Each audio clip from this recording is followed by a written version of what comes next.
हरिः ॐ भूर्भुवः स्वः तत्सवितुर्वरेण्यं भर्गो देवस्य धीमहि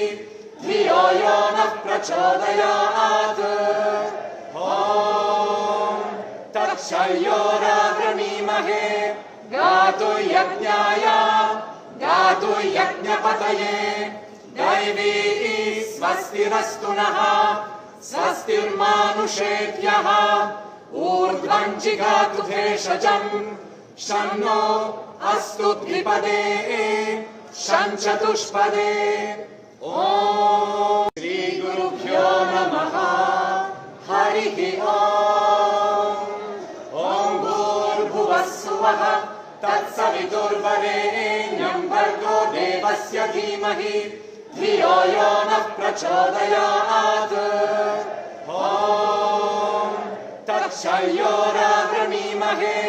गातु यज्ञाय गातु यज्ञपतये दैवी स्वस्तिरस्तु नः स्वस्तिर्मानुषेभ्यः